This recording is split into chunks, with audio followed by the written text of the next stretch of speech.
Yeah, We'll have we're a here with TechRaptor. Rappy and Scrappy. Rappy the Raptor and Scrappy. Let's get going. Terrible. Oh, I hate that so much. Oh, new mascot. Scrappy the Rappy.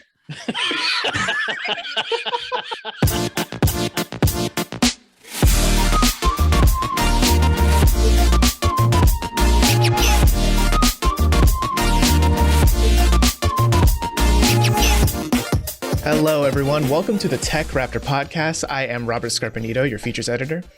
Andrew Rotten, editor-in-chief. Rutledge Doggett, site founder and only diamond ranked Halo player at TechRaptor. Andrew Stretch, the shovel editor. Now, Rut, I'd like to introduce you to this locker we're about to shove you in, you fucking nerd. Because all you do is play Halo nowadays, I guess. I have been insufferable this week. Shove them in that locker and empty that can of Axe body spray, man. You're done. Yeah, this week we're going to talk about Halo. We're going to talk about Shovel Knight Pocket Dungeon, so stick around for that. But first, let's get into some news. We got to start off with a bit of a heavy hitter here. But so last week we talked about the whole Activision Blizzard situation and how a lot of the big heads of companies came out and were condemning ActiBliz in different ways. And then this week, we find out that PlayStation is now under a gender discrimination lawsuit. That is a class action lawsuit. So we don't know about it yet, but more people could join in on this to make it an even bigger deal than it already is. But former IT security analyst Emma Majo, I hope I'm pronouncing their name right, filed a gender discrimination lawsuit in California against Sony for discriminating against female employees when it comes to compensation and promotions. This is mind-blowing. Sony was one of the first companies to come out and publicly speak against Activision and say that they were evaluating the relationship and stuff. And now this comes out.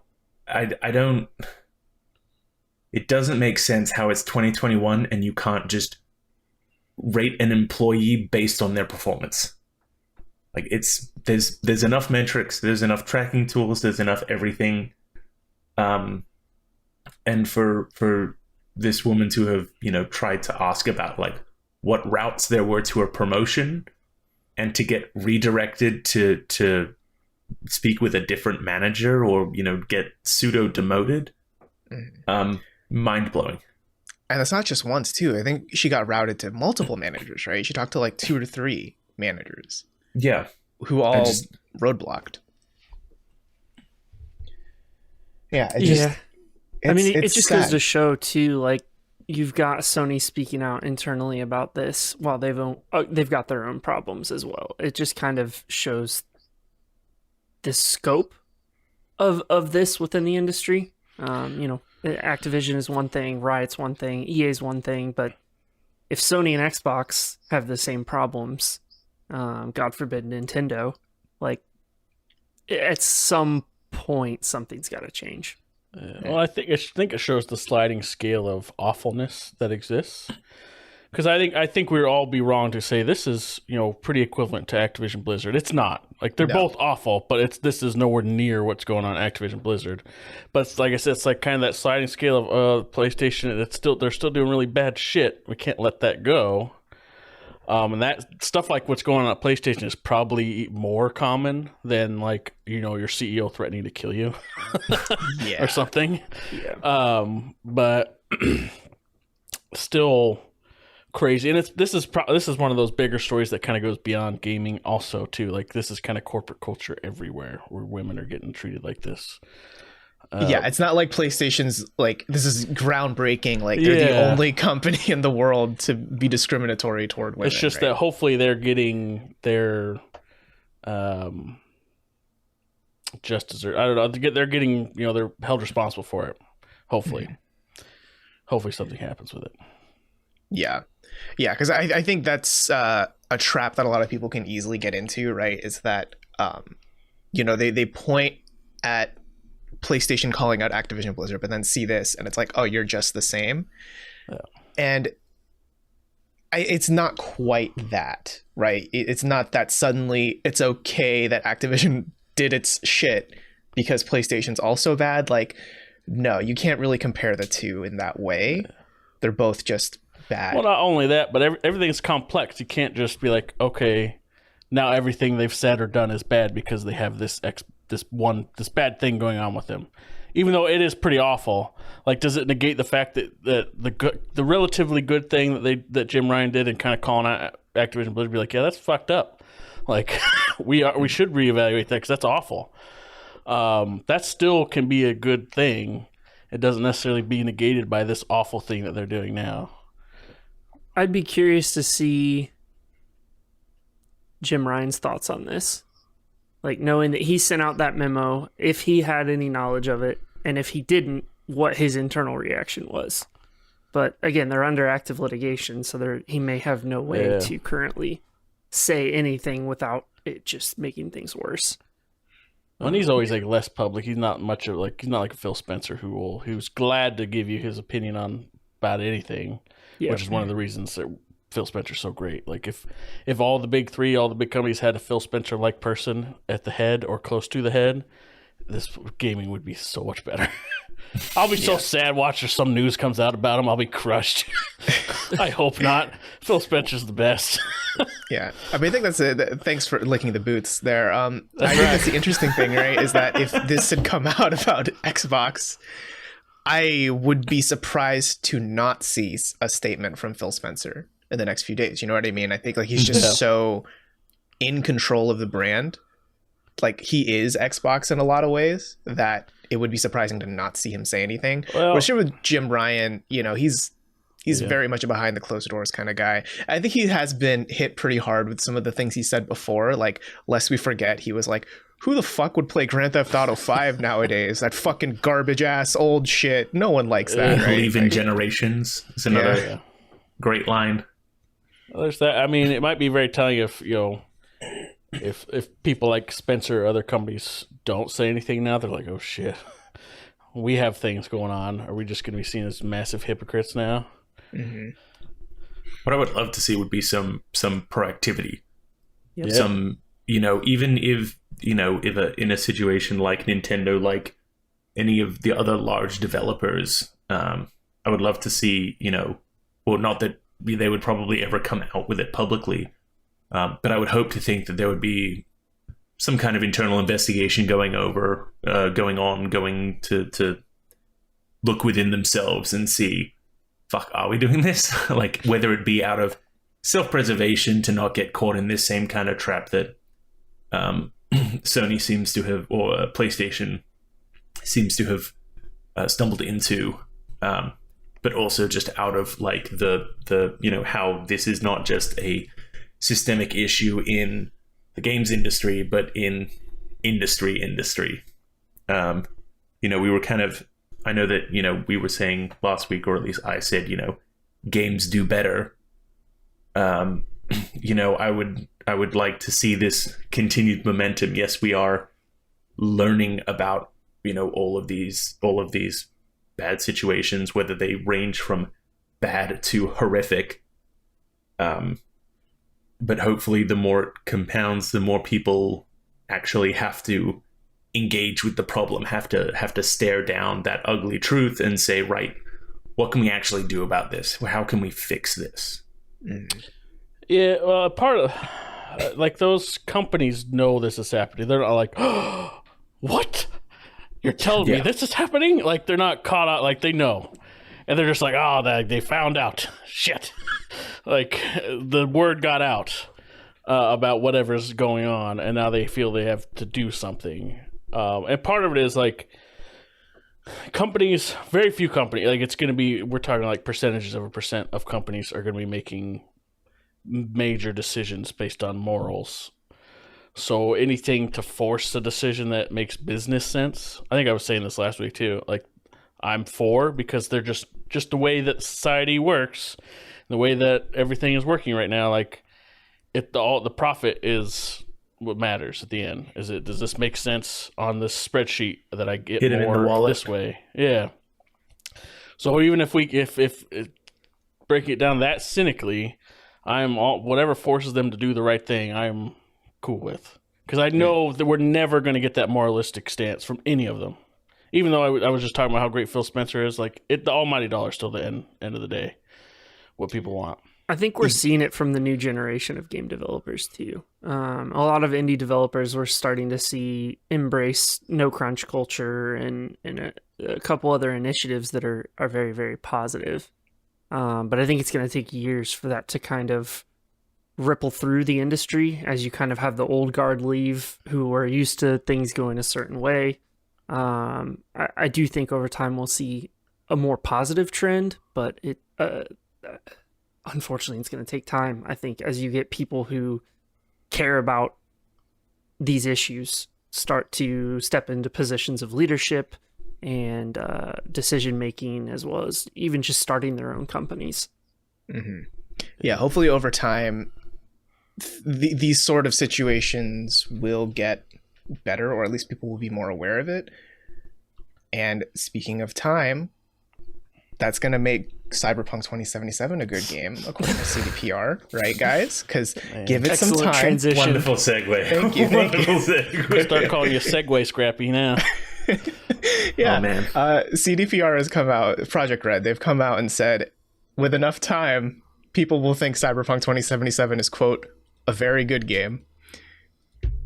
I'm going to be in the minority and say it already was, but I also had no issues with initial release. Like, I did not have any weird bugs or anything like that. I breezed through the game and dropped, 50 hours in 2 or 3 weeks.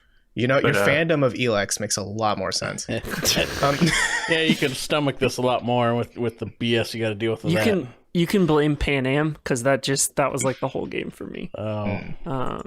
Brilliant kind of line of story. So I'm gonna actually agree with Rhett on this. Is that when you were able to play the game, it was pretty great.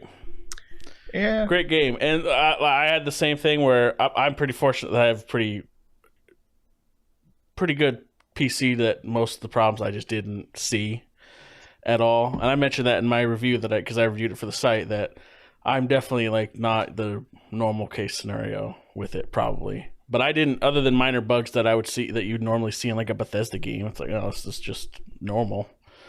I didn't have anything major. I was on a 1070 still. Yeah. So I'd be curious to compare my 3070 now to the 1070 and see if I have weird bugs. And maybe it's just like a graphics card generational thing. Well, they put a lot of work into bugs now, so I would hope. I have not picked it up since basically launch, since I beat it. I would hope that all of this work has actually led to fewer problems. I don't know because I have not played it. I'll have to take their word for it that it has. But see, I'm of the mind where I think they could be right. That it could with time be, quote, a very good game. But you could have said the same about Final Fantasy XIV before the realm was reborn, right? Like, with time, literally anything that is connected to the internet nowadays can be a very good game eventually. Yeah, it's like the Miyamoto quote. Except it's released. Well, I think with Anthem, if they threw enough money at it, because like at some point I'm willing to bet that it was like, they made a decision where we can't keep throwing money at this. Time cost to investment. But I mean, yeah, and that's kind of like where CDPR has been for this past year and a half or so, that they've just kept throwing money at it. I mean, I was a fine connoisseur of glitch videos when it came out. I was someone who admittedly never really felt that hyped about the game. I kept hearing about all of the different things that you could do. But I never really heard much about what the story was going to be, or like why I personally was going to play. I did play a little bit. Admittedly, I played it on Stadia. The best place to play games. So you were one of the other 5. person. Yeah. Yeah. Wow. That's quite. You should put that like on a business card. Like, I was one of the 2 people to play Cyberpunk on Stadia. Yeah, that should be like in the achievements section of your resume. That's right. and I think like, there can definitely be people who had good experiences with it, bad experiences with it. The same way that like, Arkham Knight has that little bit of history of the busted PC port, but I played it on Xbox One, and aside from some like loading and pop in, it was relatively fine. People largely don't remember that. Like people are like, "Oh yeah, that did happen." It's probably what they're thinking now. But like the scale of the fact that for 4 to 6 months you could not digitally purchase Cyberpunk on one of the 3 major platforms that it released on, and just like if you had a Sony PlayStation, you would need to buy the disc. Like that's the only way you could get your hands on Cyberpunk. And then technically, you still really couldn't play it. Yeah, that as well. Yeah. I think that's where I feel like CDPR is missing the point. Is that, I'm sure at some point it'll be a good game. Yeah, I mean, some people would clearly, obviously, say it already is for reasons I don't get, but whatever. But that's not really the point. The point is more that they tried to bull rush an unfinished-ish product, a product that wasn't really tested on, back then, current gen consoles, right? The PS4 and Xbox One, and released what many would call a broken piece of software. A game that doesn't deliver on any of its promises, that isn't fun to play because there's so many bugs and so many graphical issues that you can't even attempt to play the game. And deliberately hid the console versions of the game. And they maybe lie is too strong a word, but they straight up just lied about not knowing. Like, we didn't know it was this bad. It's like, get out of here. Like, no way. It's immediately apparent. And also the number of like features that they hyped up or promised. Yeah. That didn't. It was very, very Molyneux-esque. Worse than No Man's Sky. That's the biggest disappointment to me, because I'll never forget the E3 meeting that I went to for the first time. They showed Cyberpunk to people, and all the stuff that they were talking about in there was amazing. Like one of the biggest disappointment for Cyberpunk to me is that it's based on a very big, popular, detailed pen and paper RPG. Right? It's been around for a long time now, but it's got the most light RPG mechanics of any game I've ever played that just don't exist. And what they described in the big, like that first meeting, was all kinds of crazy, cool, unique character moments that you could have just based on these various RPG mechanics they're going to have in there, and how your character could be so unique to whatever, and your clothing would affect how people thought of you and all this kind of other crazy stuff, but just never obviously happened. None of it. Because I mean, I only played a little bit of it as well, but even like all the upgrade tree and stuff, none of those were abilities. Those were just like percentage increases of damage or like luck chances and stuff. Well, even like all the gear stuff was like that. Like I think in my review I used the screen of the cybernetics upgrades, where you can like put in the new cyber like upgraded eye and stuff. Like that's a rad looking menu that gives you nothing. Like it does nothing like cool. Much. That's like, oh, okay, that doesn't really change much. I think there's a few of them that do give you abilities and stuff like that, but they're like the very rare and expensive, and I think there's only like 3 or 4. I could be wrong, but it's not that many. But for the most part, it's just passive. Like here's 20% to this thing or whatever. Here you can jump higher. And it's like, that's lame. For such a cool concept, it's just like, man, you guys had it all there. And one of the other things I mentioned in my review too that was so mind-blowingly annoying was like, there's so many NPCs out there that just look wild, like with metal arms or like a metal head, and just look crazy. You can't customize who you are like at all. Like hardly your look can barely change. It's like, why can't I just be a freaky weird robot cyborg man? Can't. Let me be one of the demon children wandering the street. Did you see those like just red eyes walking down the street, and if you went into photo mode they would disappear? Ooh, that was my favorite. Oh yeah. They had to toss up development time between how much do we want to focus on T-posing with your dick out on a motorcycle or customization of character. Yeah, when you put it that way, they made the right choice. Right. It all makes sense. Yeah, you T-pose for authority, right? Yeah. I don't know. I think overall it's like they just...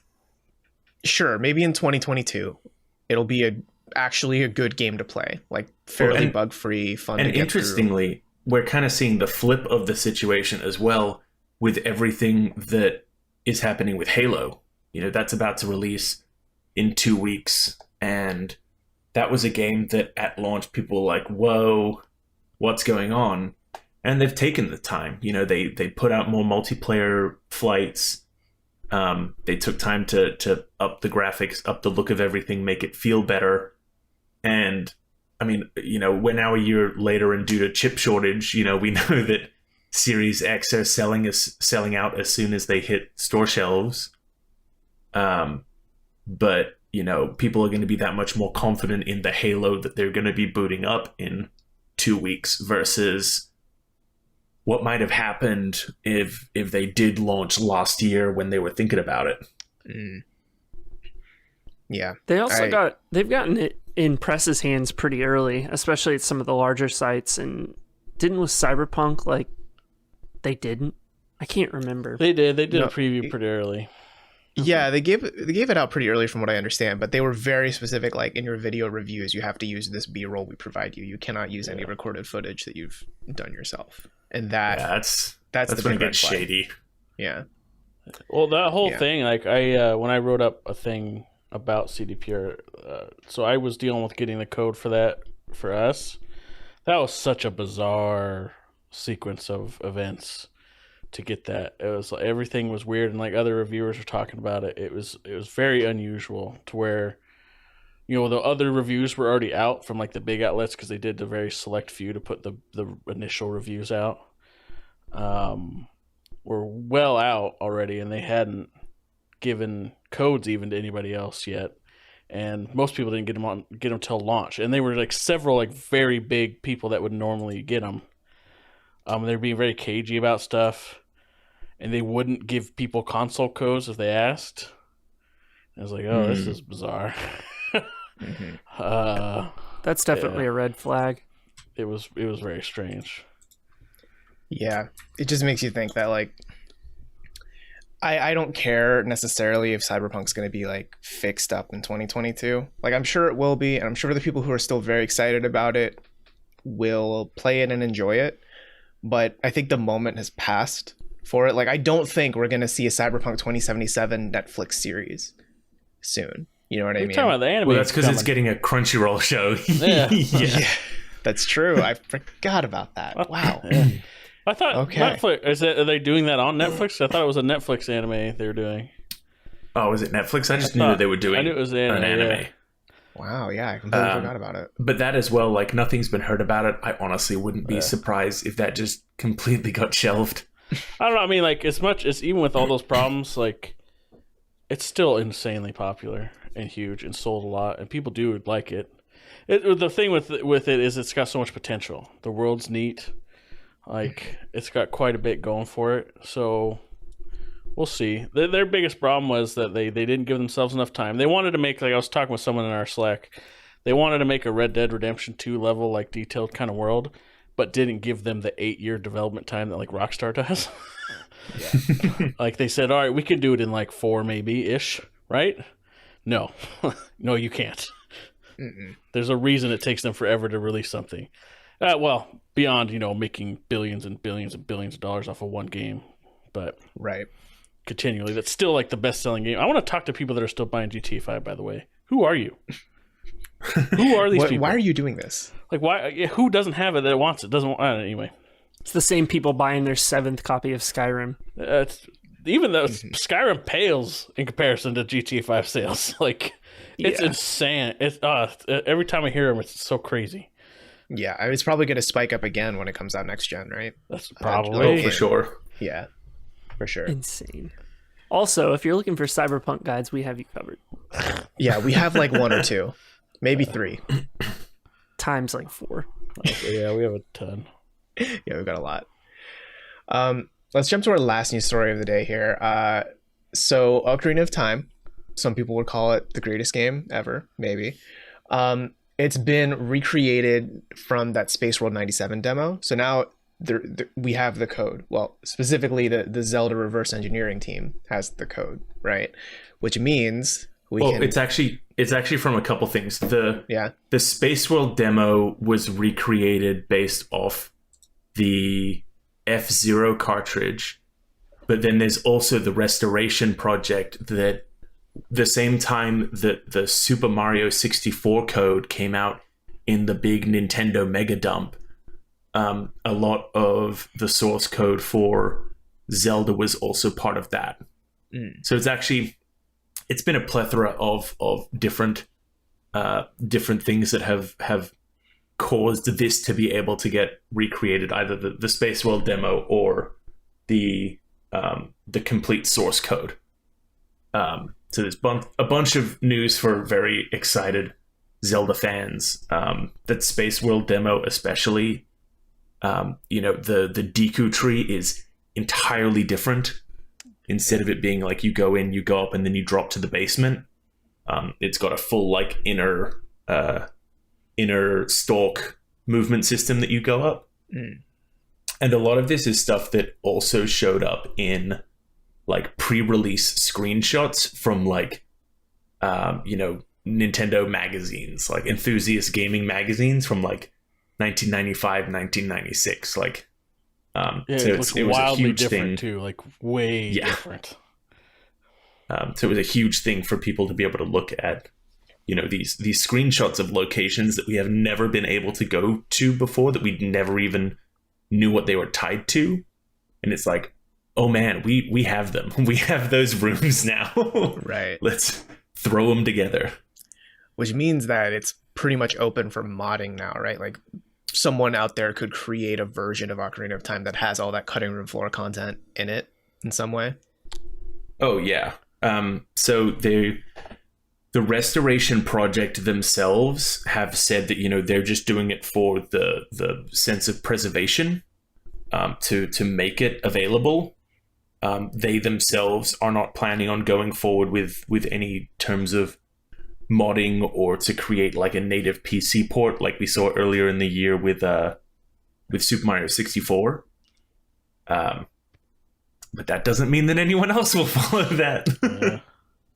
That I'm sure, just as much as we've seen over the years, people do like their little tech demo in Unreal 4 and like add sharper textures and ray tracing and stuff. All of that's going to be so easy to implement now, that it'll probably be halfway through next year by the time we get a native 8K PC port of Ocarina of Time, ray tracing, right. Full day-night systems, even in the areas of town that don't have day-night systems. I want to see that the Fish King guy make a high def squeaking as he's moving. I want to see that wet skin glisten. An RTX, the rugged, rough skin of the Gorons reflected in the fire, all that stuff. Yeah, I mean, I think it's pretty cool that people are going to these lengths to like preserve so much history. Because we have a few people on staff who are like really, really into game preservation. And obviously, Ocarina of Time is one of the big ones. We actually have like a 4-part series that chronicles the whole timeline of development. We'll leave a link to that below if you're interested. But it's great to see that like this will soon be something that a lot of people can just have access to in some way, shape, or form, to like just keep this preserved forever. Yeah, because because it's Ocarina of Time in particular, it's especially neat because of just how influential and humongous it is. Like you'd mentioned, like it is often, if anybody, there's a bunch of criteria, but for best game of all time, like influence, or is it still good today, blah, blah, blah. People choose a bunch of different ways, but it's almost always in that discussion of number one, just because of how much it changed everything and show people stuff. It's still fun to play today. Scrappy admitted before this that he never played it, so shame him into playing it.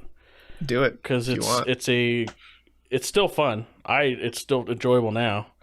Like, and it is on Nintendo Switch Online. It's true. It is a technically worse version than anywhere else you'd be able to play it, unless you had the 3DS version, which is probably the most readily accessible way to play it. but it's a blast of a game. You know, playing through and just like normally playing it. It's really only an 8-10 hour game. Yeah, it's not huge. It's funny to think back on it because when I played it when it came out, basically, I was a kid, and it seems so much more epic. And then you look at it now, you're like, damn, this is small. Like, Yeah. in comparison to stuff now, but it's amazing how much even still now they've got that like that feeling of adventure like kind of just perfectly there. Like you're like Link's on his quest to figure out whatever, which is amazing. Like it's especially amazing that they can pull that off with Link saying nothing except hiya. Well, that's all you need. That's right for him. Yeah, and you can't jump in the game. That still throws. You could in the demo. That's right. so you can now. That's right. There was a dedicated jump. In the original, there wasn't just the jump slash. Yeah, You would need to jump and then choose to slash. that's right. Which is weird. Yeah, but I'd you know- really love to know. Like, what was the why? Why did you change it? Did they not want to be like, all right, we're not just the platformer developer? I don't know. It's not just Mario with a sword. What's the design decision of it? Yeah. Oh, look, Yeah. you. Oh, I want Mario with a sword game now. Oh, isn't that just Kirby? Huh? What? hold on. Kirby gets a sword. That's a weird. You hop Kirby around. can have a sword. Yeah, he does other Kirby things. can also have a bomb. Yeah, It's Kirby true. has many things. I don't know if like Wait, the sword is the did Odyssey the top just thing. make Mario like Kirby with Cappy? He captures people. That's Yeah. the same thing. Yeah, Cappy is Kirby basically. Yeah. So see this all full circle. Stretch his face. I'm Yeah. so confused. What are you talking about? These are a whole lot of weird parallels that are just slightly not parallel, but you're saying them with Nah. enough confidence that I keep Oh, it's true. double checking myself. No. With Yeah, jump, so yeah, Mario is Kirby confirmed, basically. Odyssey Mario. Let's not get crazy and say all Mario. That's just the Odyssey Mario. Come on now. Kirby visits alien planets and can have a gun. Did Halo just copy Kirby? Yeah, You know I think so. what? I hadn't thought of it before. Same line of thinking. Yeah. That's not fair. Yeah, Kirby is the progenitor of all video games. Oh God. Well, he does. He looks kind of like Ditto. Have any of you like guys that. ever? It is going to be a weird tangent, but have any of you guys ever looked into the weird Kirby lore? I know there is some. I've never read it. There's like weird, deep Kirby lore that, like, you know, he's some kind of, you know, ludicrous astral being and has devoured gods and, you know, shaped the cosmos, yada yada. Is this like But, like- fan-made lore, or is this like the actual? No, this is actual lore, and I only know like the very very top surface level.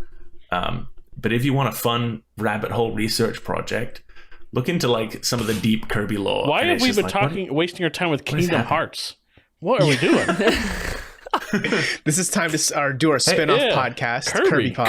Kirby lore. Kirby can't even wield a Keyblade. What a fucking loser! That's true. Because when he eats Sora, doesn't he get something else? Like No, not a- when he eats Sora, he gets like starlight in the shape of a Keyblade. But then Sakurai like came out and like officially said on Twitter like the reason that Kirby has that and not a Keyblade is because Kirby cannot wield a Keyblade.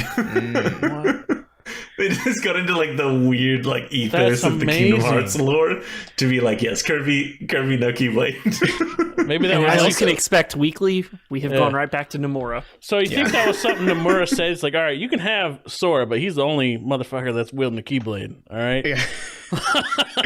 like I don't want any Also- Keyblade item popping up on the stage either. No stage hazards, no nothing. That's right.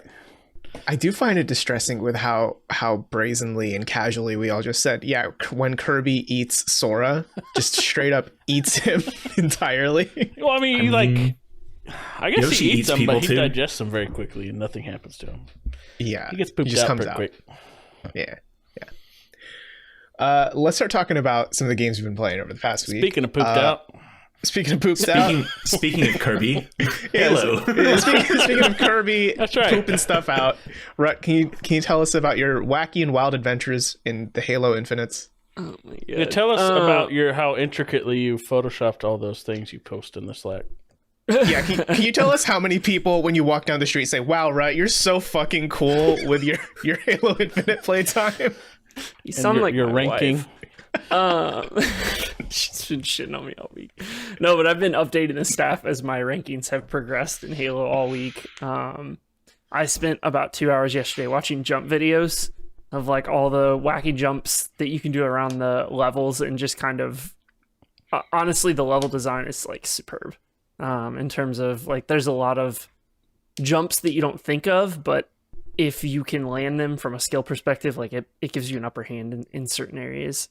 To me, the movement feels really good and everything like that. It just feels like really solid from a gameplay perspective. If you don't think about the battle pass and, the event and the playlists, like it's to me, it's peak Halo. And I'm having just an incredible time, whether it's ranked or big team battle or whatever, just shooting people for hours. It's,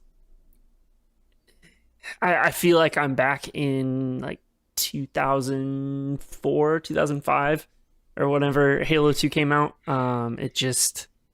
I'm completely sucked back in. Just like Kirby. Yep, exactly. Wouldn't Sora be the one sucked in, or Master Chief? Because Kirby's gets sucked into Kirby. Well, Kirby's doing the sucking. He's not the sucked in. Yeah, you know what I mean? He's the sucker, not the sucky. Yeah. Yeah, I just want to make sure our terminology is correct. Podcast always go off the rails. That needs to be the intro. I'm just being clear. Just clarity. Yeah, that's fair. I appreciate the fact check. Has anyone else who been playing Halo Infinite recently? Yeah, I think I echo pretty much all of Rut's sentiments. It is kind of annoying that there are less abilities to pick what in a multiplayer hopper you want to be in. That just seems like a weird, very basic oversight. I could imagine if this was, some small indie release, that they would want to make sure that there was, players in, like that there was enough players in the multiplayer hoppers. But it's Halo. Yeah. It's Halo, and it's, it was within 2 hours of the beta dropping. It had like 250,000 people playing at the same time on Steam.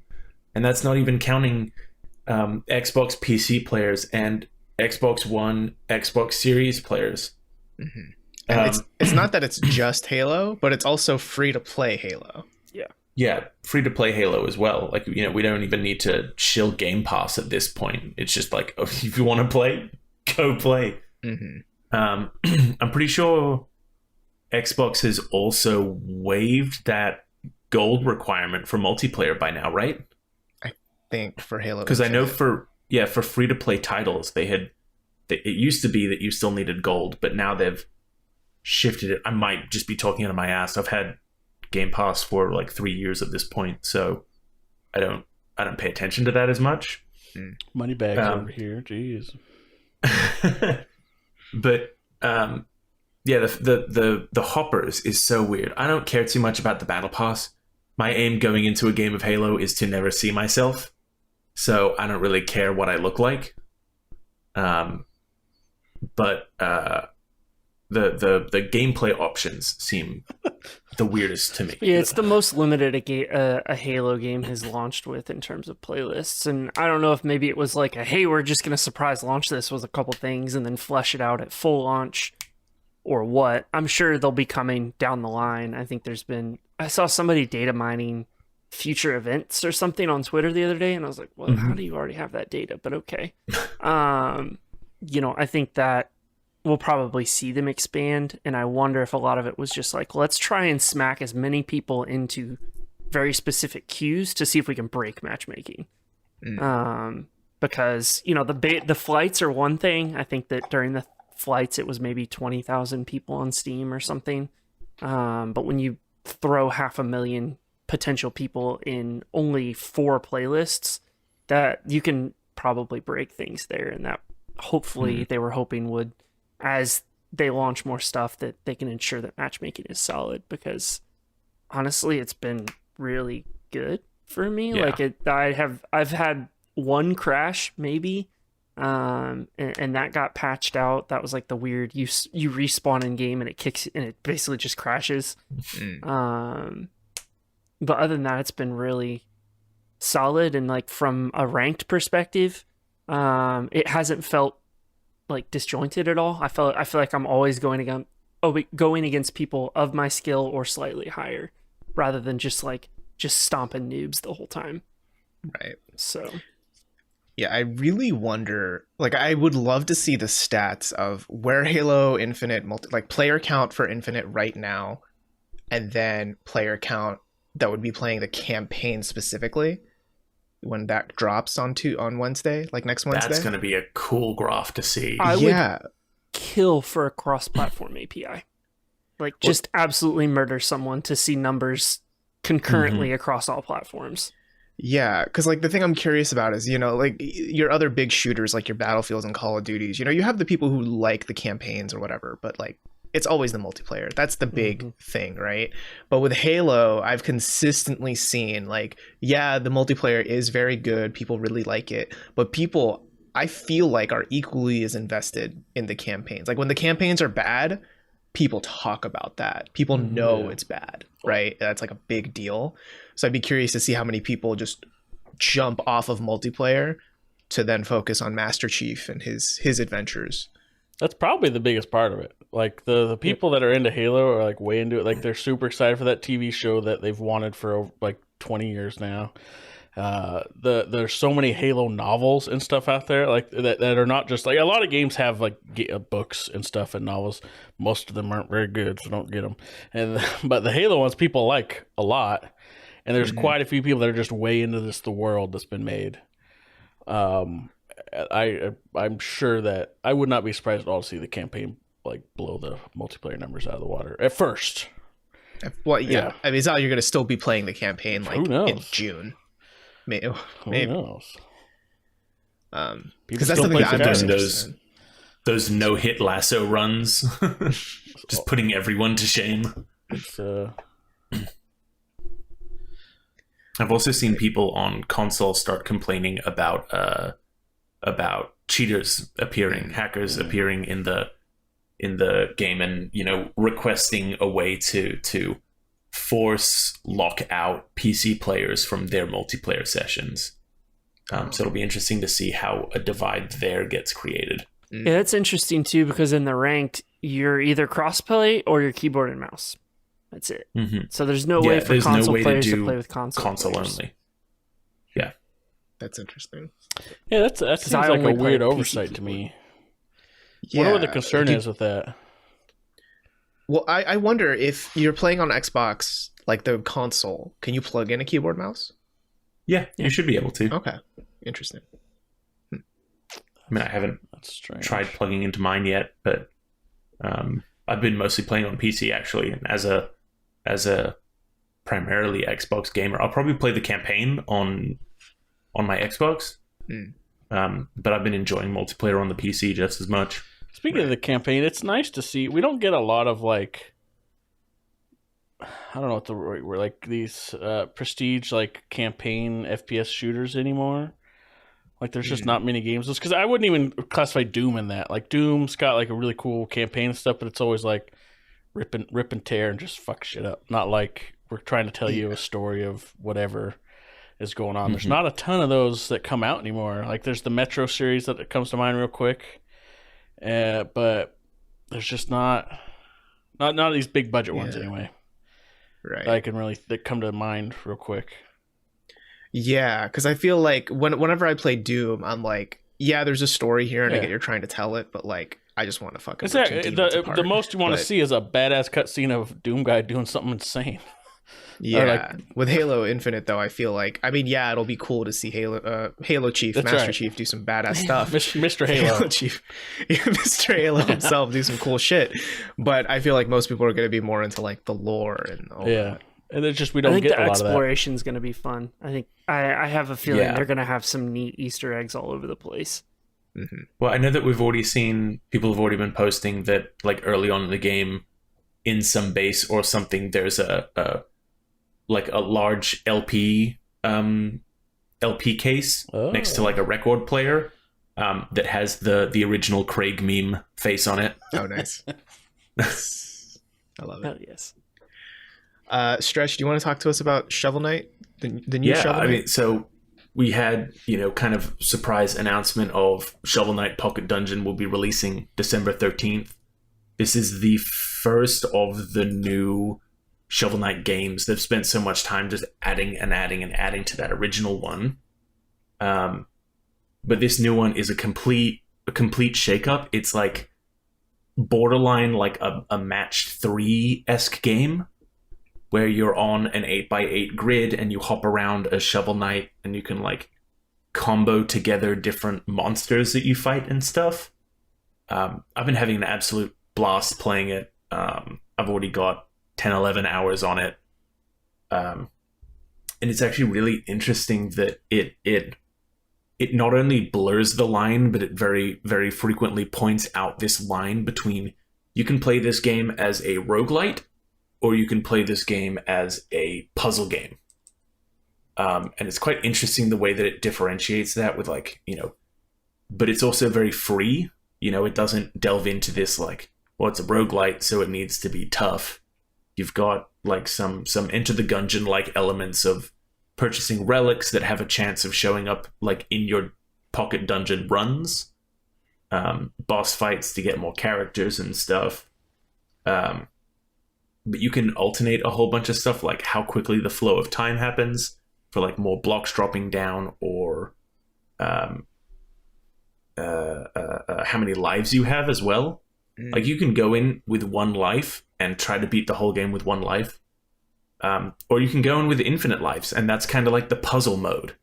Like you've got to be good enough at like looking at and solving the puzzle and not doing the rogueliteness as much of like needing to really rely on getting the relics you want and specifically building up the combos to get gems to purchase things or to survive and stuff. Well, are there certain things you lose out on if you play it like with just 1 life versus playing it with infinite lives? Like, is there no achievements or anything like that? There are a few settings that if you disable them, they do lock out your progress from getting certain achievements. Like such as you can turn boss fights on or off, as well as some of the things that disable achievements are you can increase your health. You would normally, like Shovel Knight starts with 5 health. You can increase your health to 10. That will disable achievements. You can also up your damage. So instead of just doing 1 damage per hit, you can do 5 damage per hit. And with 5 damages per hit and double your health, it's a snooze of a game to get through. But you can beat the whole game like that, and you don't miss out on anything. There's no lockout. It's not like Cuphead or something that had the easy mode, but then if you only beat the bosses in easy mode, you couldn't then face the final boss. Right. There's no lockout whatsoever. If you're someone who just wants to play the game for fun, and might have trouble with some of the more difficult mechanics and some of the like difficult stages and stuff, you can play it however the fuck you want, and it's really cool. And how dare you assume people play video games for fun? I know, right? Yeah. Only serious gamers here. That's right. Yeah. I play them for emotions. To cry. Yeah. And also it's got that level of like polish and shine that Yacht Club games are known They're for. crazy, man. Soundtrack is fucking banging. It's really cool. I'm not writing the review, so you'll have to keep an eye on TechRaptor for when a review comes out. But it's a neat little game. I think the name is gonna incorrectly tip some people off. This is definitely a fully fleshed out, roguelite puzzle game. Don't go into it thinking that it even kind of has the look of a mobile game almost. But this is a full on good entry into the Shovel Knight ethos. Good. Yeah, I can't wait to see more from Yacht Club. Like, so Same. the last PAX West I went to, I think I met with them, and I played Shovel Knight Dig, the other new Shovel Knight game that is still, who knows when it's coming out, which is also very fun. I remember playing it, being like, yeah, this feels like I'm ready to play more of it. Like, it felt done then, and that was what, 2-something years ago. And but now they're getting into like publishing stuff too. So like they published like Cyber Shadow at the beginning of the year, which was amazing also.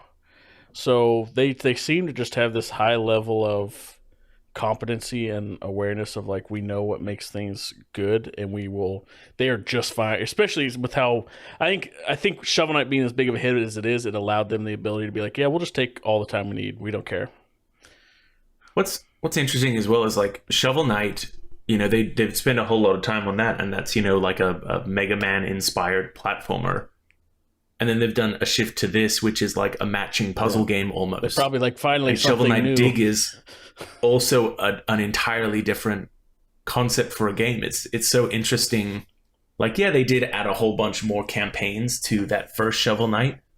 But it's interesting that, we would normally see like a Shovel Knight 2 that is the exact same style of game, Shovel Knight 3, and then they might feel safe about branching out. But their confidence in their own product, their own skill, their IP is really impressive. Yeah, they're and it's paying off. Honestly, Shovel Knight Dig was so much fun. I can't wait to hear more about that. And Pocket Dungeons is probably also just going to be excellent. I can't. Just what you're describing and how people react to their stuff, it just seems like it'll at least be very good. Well, you'll be able to get your hands on it December 13th. That's right. Hell yeah. Which is cool. Once you're tired of Halo and you want to play a real game. Yeah. For adults. That's right. Not babies. Shovel Knight Pocket Dungeon.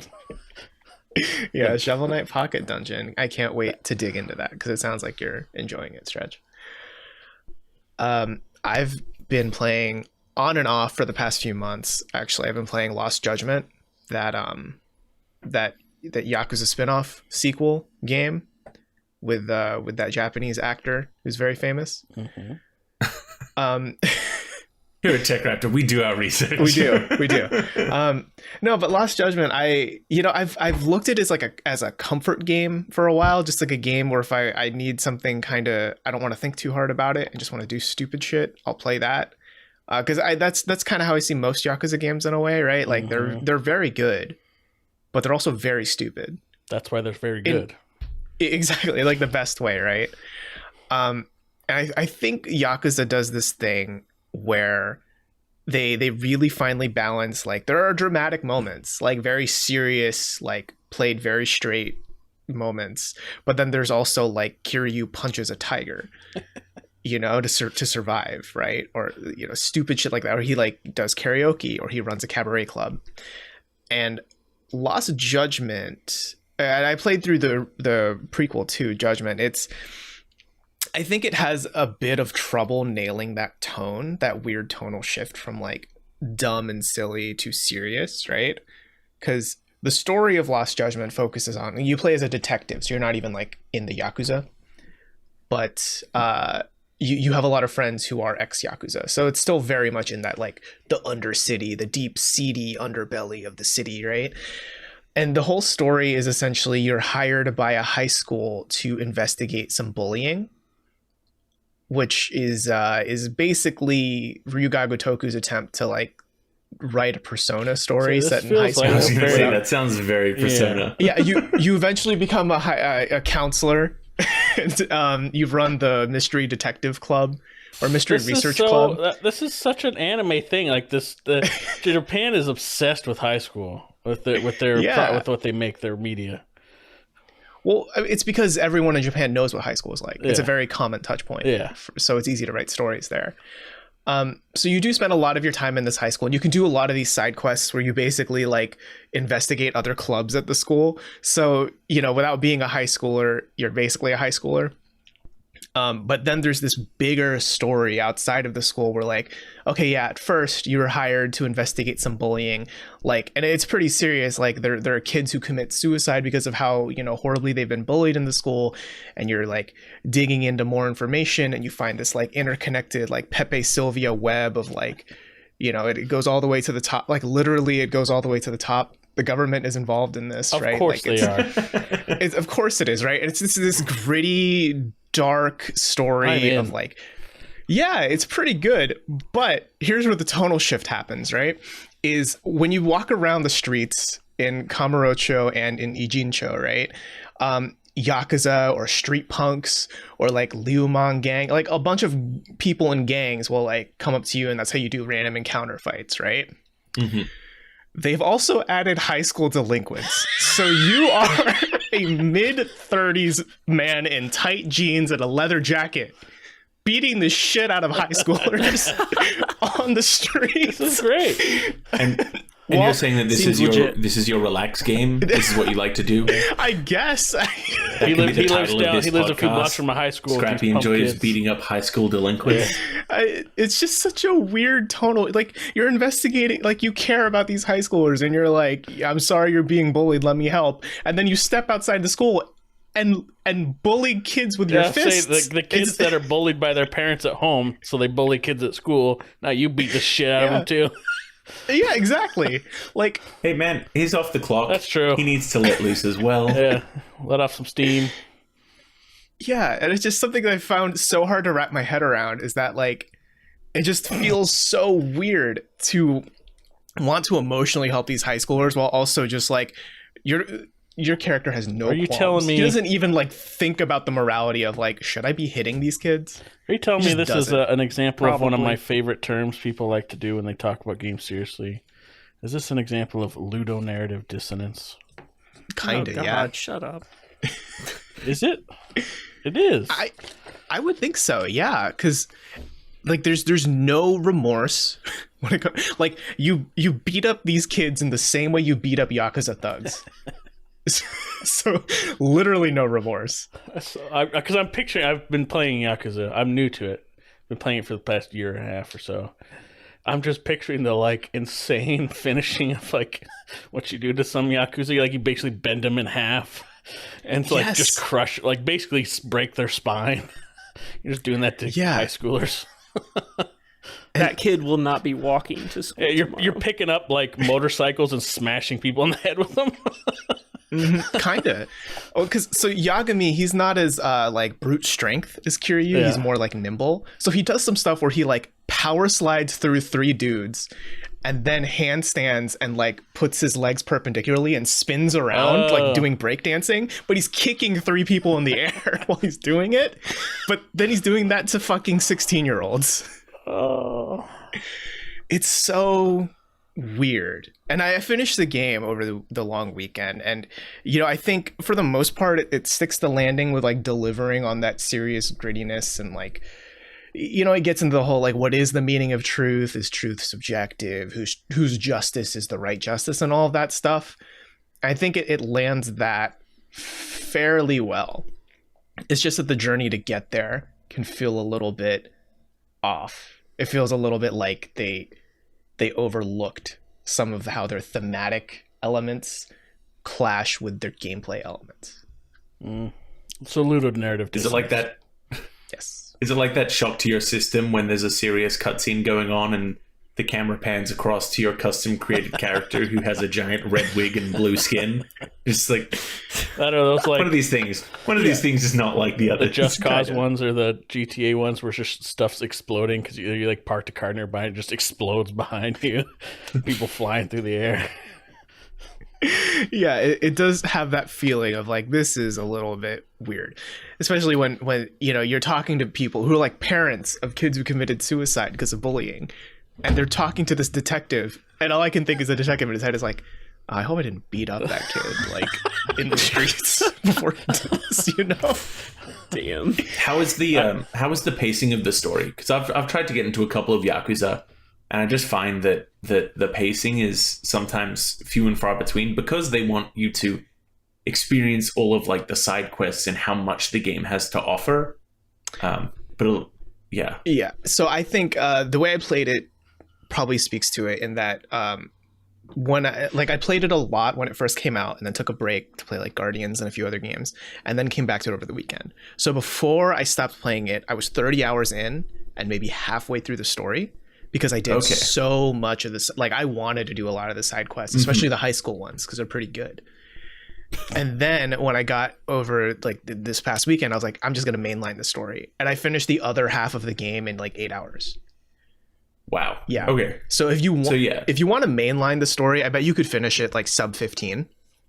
But I don't see the Yakuza series as one of those games where it's like you're just there for the story. Like it's more like you're there at the carnival and you know there's that big roller coaster you want to eventually get on, but you're going to check out the Ferris wheel and all this other shit on the way, right? That's a great analogy for the Yakuza and Judgment. What's going to happen is, especially like certain ones, you're going to be playing along in the story, and then insane stuff's going to happen, like little side things, like you're going to be like, run a cabaret thing?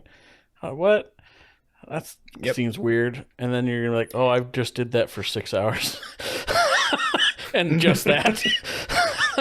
I mean, yeah, there's so many mini games to get lost in Judgment. Like there's a biker mini game where you dress up as a biker. There's like boxing.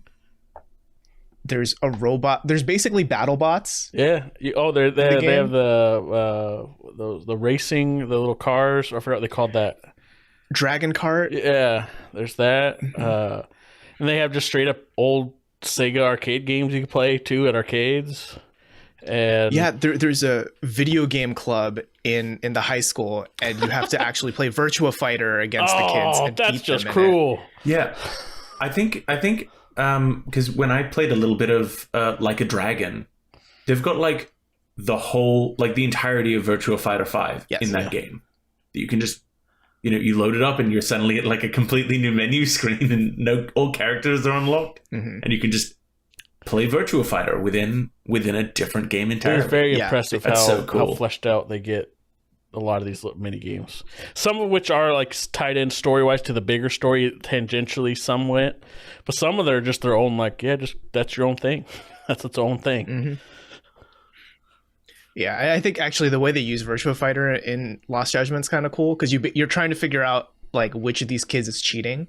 And how are they cheating? So they actually like implement it in the game. You play a match against the kid, and you actually feel how he's cheating. That's amazing. Like, that's cool. Yeah, like they tinkered with the code of Virtua Fighter to make that happen. What if there's someone that's like, oh, never mind, I won't go say that. Never mind. Move on. That's like the issue in real life with amiibos and how amiibos read your inputs. Mm-hmm. Yeah, Lost Judgment. I mean. At the end of the day, if you're a Yakuza fan, you're gonna like this game. Probably you're gonna like what it has to offer.